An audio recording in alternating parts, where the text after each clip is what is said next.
Ayun mga kabayan, magandang araw sa inyo. Tayo ngayon ay magluluto. At namiss kong magluto na rin Spanish style sardines. Arindon pilas o tamban, gagawin nating Spanish style sardines. Sabi ko sa inyo mga kabayan, nung una, mura-mura pa isda nga rin. Marami din ako naibentang garne.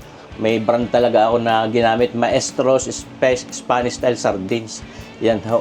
Siguro magtataka kayo ngayon bakit ako nagpakita uli sa aking video, sa ating cooking video na ito. Sabi mas mainam daw na nagpapakita tayo na tayo nagluluto. Dahil baka daw ngayon usong-uso ang AI ay mapagkamalang yung ating mga cooking videos ay ginawa sa pamamagitan ng AI. Kaya ngayon mga kabayan, ako itong hayanin nyo, sana ipanoorin nyo hanggang dulo. Aray, tayo magluluto na rin Spanish style sardines. Ayos! Ngayon itong ating isdang tamban o dumpilas. Ito yung ating nalinis na, naalis na natin ang ulo, mga bito-bito ka, ganyan, ating binabaran din ng karikit na asin. Pero hindi ho para masyadong matagal ang pagkakababa dahil ang maganda dito, dapat na magiging lasa mismo noong isda ay yung mismong mga panimplang gagamitin natin dito. Ayan ho. Kaya itong ating mga isdang ito ay sasalansanlaan natin dito sa ating Desabros na cast iron pot na ito. Salamat sa nagbigay sa atin. Ang mga kabayan nating sina Janil and Angelo Fan ng Desabros. Ayan ho. Kaya gagamitin natin itong napakaganda na pagluto sa mga ganitong klase ng pagluluto na Spanish style sardines. Ilalagay lang natin itong mga isdang ito dito. Ayan. Hindi na natin para patasin ng talagang patas na patas. Wala naman mag-check niya at ito'y maluluto din naman ayon dito sa pagkakapaglagay natin.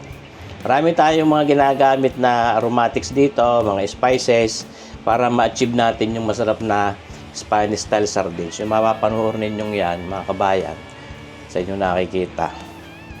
Ay, ipaglalagay lang natin itong ating mga ito, tulad nito ang carrots. Ayan, lalagay lang natin yan diyan mga kabayan, sa mga giler-giler na yan. Ayan, iasalansan lang natin yung diyan. Ito na yun namang. Sabi ko sa inyo, nung una, nung mura pa yung isdang tamban, madami-dami din akong bote ng Spanish style sardines na naluto.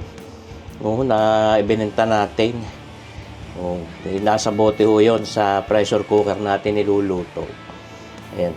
Ulitin ka ha, ako'y nagpakita din ngayon sa inyo dahil sabi nga baka daw ang ating mga cooking videos pagkamalan na sa AI ginagawa mas parang sabi ni YouTube ngayon mas mainam daw na nakikita kung sino yung nagluluto. Ayan. Tapos syempre ito hindi pwedeng mawala itong bay leaves natin yan, dahon ng laurel. Kaya napapanoorin na yan. Dami-dami para mas mabango yan. Hindi pwedeng mawala itong mga aromatics natin ito. Meron din tayong gagamitin ditong whole pepper cord. Ayan, ating ibuborbor lang. Hindi na papagayan, ibuborbor. Ayan ho. Tapos, meron tayong bawang na Tagalog. Ayan ho. Bawang na Tagalog. Itong ating mismong gagamitin dito.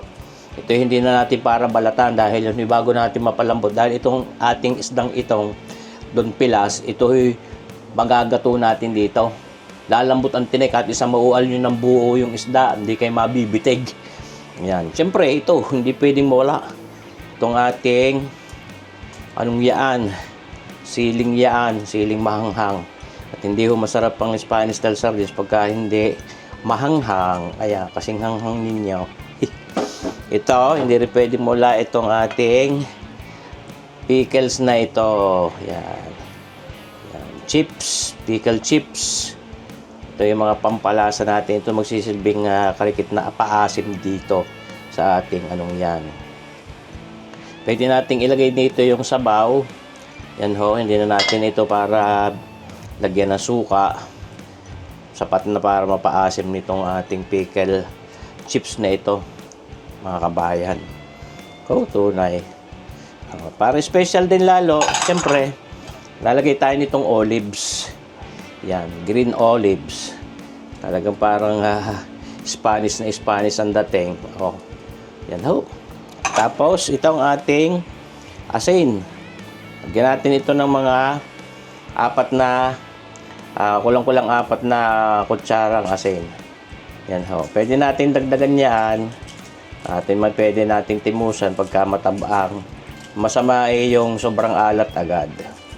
Kaya dapat ay tansyado rin natin ang ating ilalagay na asin. Kasimple lang ho. Ito yung pag naipaglalagay nyo papakarne o papagarto o papagayo kung ano mang gusto ninyo ay aapuyan lang natin at panalo na. Ayan ho. Kukuha tayo ngayon ng ating gagamiting oil dito. Ngayon, hindi ho tayo gagamit dito mga kabayan ng olive oil. Kamahal eh. Yan ho. Ang ating gagamitin ay vegetable oil. Ayan. Ito, vegetable oil. Ang ating gagamiting mantika dito. Ito dapat ay sanip. Halos talagang makover yung ating mga isdang iyan. Hindi ho natin ito tutubigan dahil may natural na katas yung isda. Yun ay magsisilbing tubig diyan. Kaya mapapansin ninyo halos sanip. O yung parang halos nasa ibabaw na may natirang karikit. Yan ho. Pwede naman natin itong ilagay ng lahat. Itong 900 ml. Ayan ho. Pero sa tingin ko pwede na rin.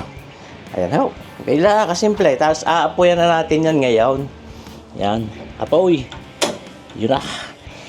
Yun, inapoy na natin. At hindi ating tatakluban yan. At siya. Maya-maya ay bibisitahin natin. Yun na. Bisabros. Di ba gaho? Selyado yan. Ayos. Mga kabayan.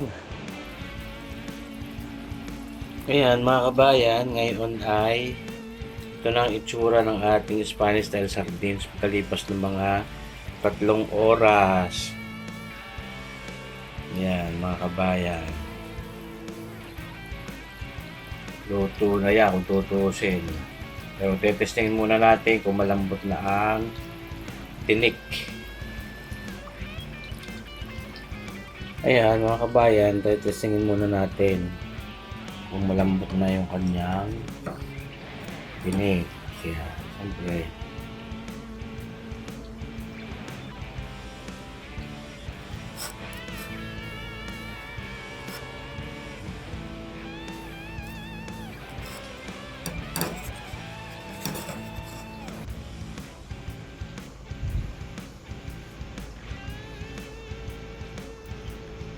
kahit.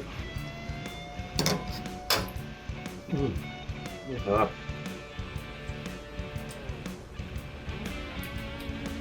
Ayos na rin yung kanyang lasa, yung alat.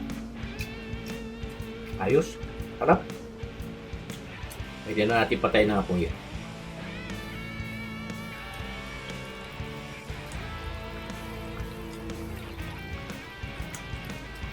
Ayos, panalo mga kabayan.